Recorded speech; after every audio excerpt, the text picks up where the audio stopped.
پوچھیں گے میاں میاں جنت میں جانا ہے جہنم میں جانا ہے؟ مسلمان کہے گا، کیا کہے گا؟ غافل مسلمان جتنے 4 پیسے کا کھاتا اسے ڈال دو، کیونکہ ہر وقت سوچ کیا ہے؟ کیسے دگنا چگنا، کیسے دگنا چگنا ہو جائے، تو وہی سوچ لے کے قبر میں پہنچنے، اور وہاں سبحان اللہ ہر ایک کی سوچ، بوڑھے جوان بچے مرد عورتیں، کیسے جنت بن جائے، کیسے آفت، میری آفت، گھر والوں کی آفت، رشتے داروں، ایک سارے عالم کی فکر۔ حضرت احمد بن جموح رضی اللہ عنہ بڑھاپے میں 60 سال کی عمر میں مسلمان ہوئے، 60 سال کی عمر، بوڑھے، ادھر سے آواز لگی اللہ کے راستے میں نکلو، 3 بیٹے تیار، چوتھے ابا جی تیار۔ اب بیٹوں نے کہا ابا جی آپ بوڑھے ہیں، معذور ہیں، لنگڑے ہیں، تو معذور کے لیے گنجائش ہے، تو ہم 3 جو جا رہے ہیں، اور کتنے وقت کے لیے جا رہے ہیں بھائی؟ چلنے کے لیے جا رہے ہیں۔ اب ہمارے یہاں کیا ماحول ہے؟ 3 سگے بھائی، بیان سنا، ذہن بنا، اور تینوں کٹھے نیت کر لیں کہ ہم نے صبح سے 4 ماہ لگانے ہیں، گھر میں طوفان آ جائے گا، جاؤ مت بتاؤ، 3 کٹھے 4، پچھلوں کا کیا بنے گا بھائی، اور دکان مکان کا کیا بنے گا؟ اور بھائی وہاں 3 بیٹے تیار جان دینے کے، ساری زندگی کی تشکیل، پتہ نہیں واپس آئیں گے یا نہیں۔ ابا جی بس کر رہے، آپ بیمار ہیں، بوڑھے ہیں، آپ نہ جائیں۔ ابا جی تو جنت سن رہے، بیٹوں کی ترغیب سمجھ رہا ہے، یہاں تک کہ بیٹے نبی صلی اللہ علیہ وسلم کی خدمت میں حاضر ہوتے، یا رسول اللہ ابا جی کو سمجھائیں، بوڑھے ہیں، لنگڑے ہیں، ہم تو 3 جا رہے ہیں۔ تو آپ علیہ الصلوۃ والسلام کی ترغیب دے، امر لیس علی المریض حرج، بیمار کے لیے گنجائش ہے، معذور کے لیے گنجائش ہے، تو بیچے جا رہے ہیں تم نہ جاؤ۔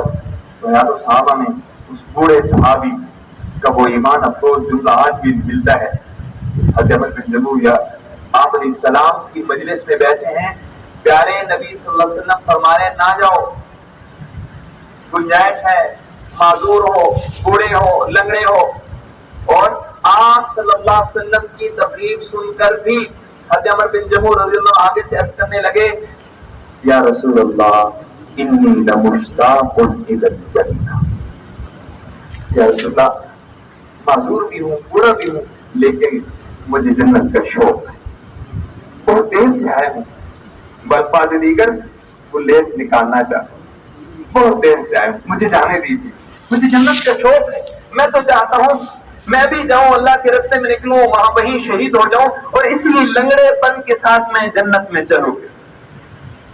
آپ سمجھ گئے، ہر دور میں میرا موسم بھائی دوستو یاد رکھیے گا، جو کام آگے بڑھتا ہے وہ ایسے دیوانوں کی برکت سے آگے بڑھتا ہے، قربانی والے، ہاں جب قربانی والے آگے بڑھتے ہیں ان کی برکت سے اللہ تعالیٰ وہ کام کو آگے بڑھاتے ہیں۔ آپ سمجھ گئے دیوانہ ہے، اس میں کوئی ایمان، اس کو جانے بوڑھوں کا جذبہ، جوانوں کا کیا جذبہ ہے؟ حضرت عبداللہ ابن عمر بن عاص رضی اللہ عنہ، عبداللہ رضی اللہ عمر بن عاص کے بیٹے ہیں رضی اللہ عنہ، صحابی اور جوان صحابی، نئی نئی شادی ہوئی، آپ علیہ الصلوۃ والسلام کا زمانہ، عمر بن عاص والد ہیں، عبداللہ بیٹے ہیں، شادی کے 2-4 دن بعد سسر نے بہو سے پوچھا میرا بیٹا کیسا ہے، اس کے اخلاق آپ کے ساتھ کیسے معاملات ہیں، اس کے حال احوال لیے۔ تو بہو بڑی سمجھدار، شکایت بھی کرنا چاہتی تھی اور خامن کا احترام بھی باقی رکھنا چاہتی تھی، تو بڑے خوبصورت الفاظ میں عرض کیا کہ بہت نیک، یعنی کہنا چاہ رہے تھے کچھ زیادہ ہی نہیں۔ جب سے شادی ہوئی سارا دن روزے کے ساتھ قرآن پڑھتے ہیں اور ساری رات مصلی پہ، میری طرف دھیان ہی کوئی نہیں، دلہن کہہ رہی 1 ہفتے کی دلہن، بہت ہی نیک۔ ہمیں بن عاص رضی اللہ عنہ نے حضرت اللہ کو بلایا اور بلا کے فرمایا کہ بھائی دیکھو یہ شادی ہوئی ہے، بیوی ہے، اس کا حق ہے، تو سر جھکا کے ابا جی کی ساری تکلیف سن لی،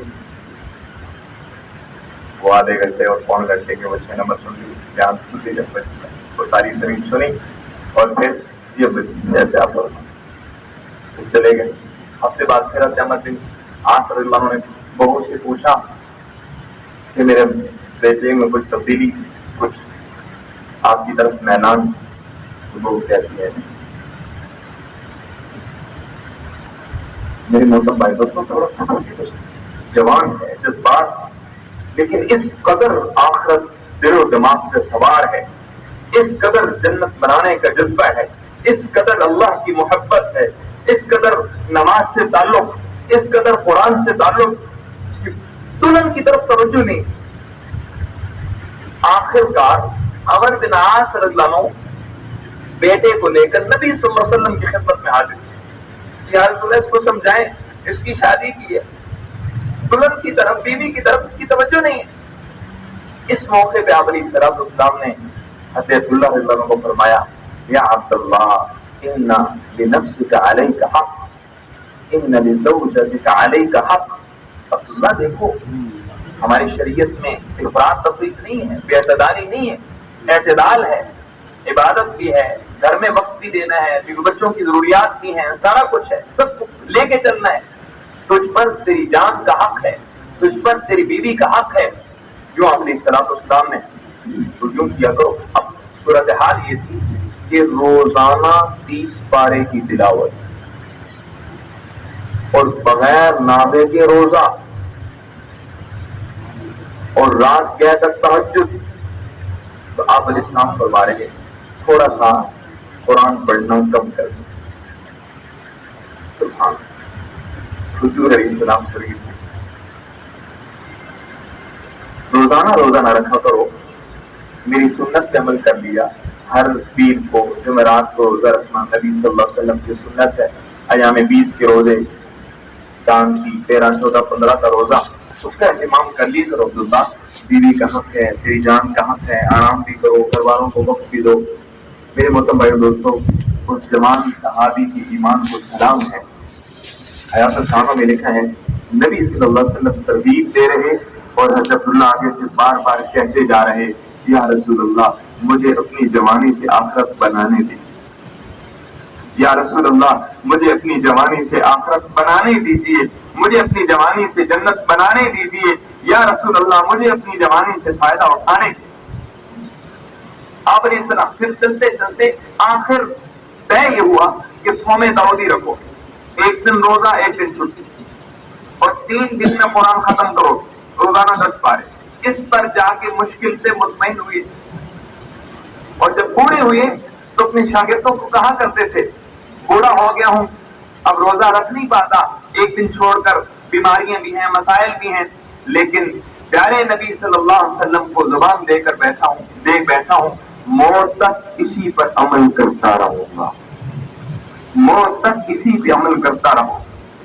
میرے محترم بھائی دوستو، یوں نظروں کے سامنے جوان، بوڑھے، مرد، عورتیں جیسے آخرت،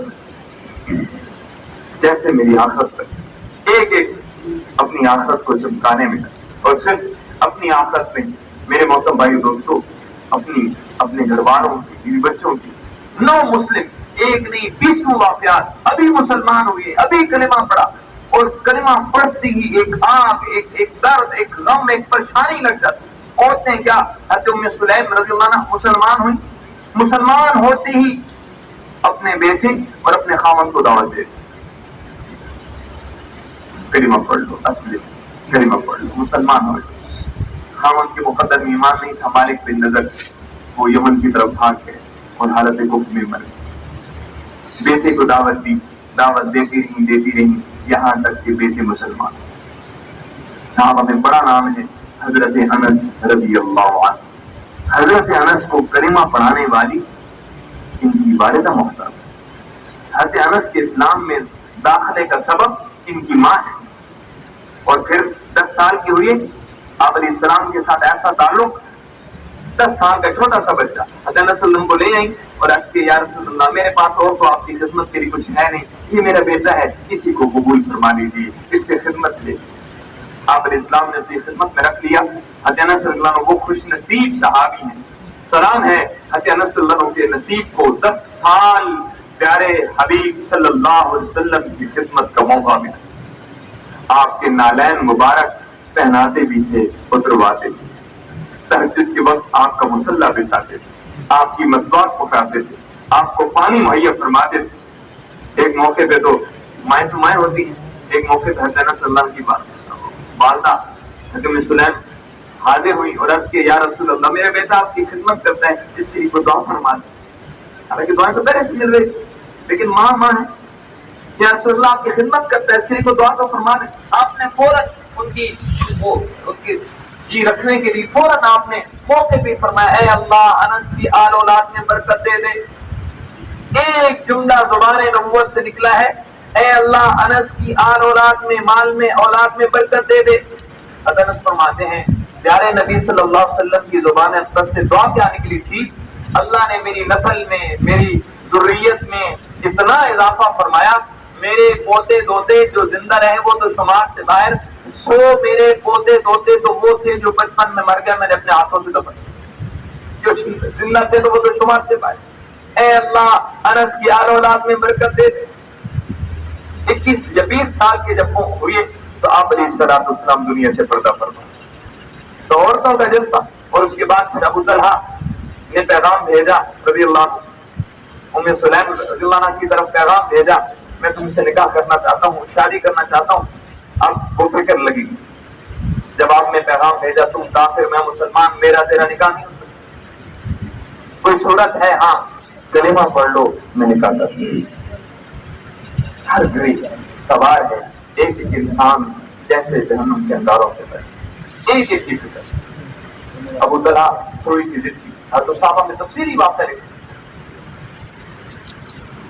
تو میں سلیم نے بڑی فصیح لسان, بڑی فصیح زبان تھی, ایک پیغام بھیجا, اس کی جیب میں نہ آیا. پھر دوبارہ سے ام سلیم نے پیغام بھیجا, اور حیات صحابہ میں لکھے اتنی سمجھدار عورت ہے, لکھتی ہیں پیغام بھیجتی ہیں کہ ابو طلحہ تیرے جیسے کو ٹھکرایا تو نہیں جا سکتا, کاش تو کلمہ پڑھ. کیا خوبصورت انداز میں دعوت. اور پھر پیغام بھیجا جن بتوں کے سامنے سر جھکاتا ہے, ارے بے وقوف فلاں بڑھائی نے یہ درخت فلاں جگہ سے کاٹا تھا, فلاں فلاں نے اس کو بنایا تھا, اس کے سامنے اپنی پیشانی جھکاتا ہے, ارے تیری عقل کہاں گئی, تیری سمجھ کہاں گئی, مسلمان ہو. پھر بھی دل نرم نہیں ہوا. پھر حضرت ام سلیم رضی اللہ عنہ نے پیغام بھیجا, آج کی زبان میں کہہ رہے ہیں ایک تحقیق کہ ابو طلحہ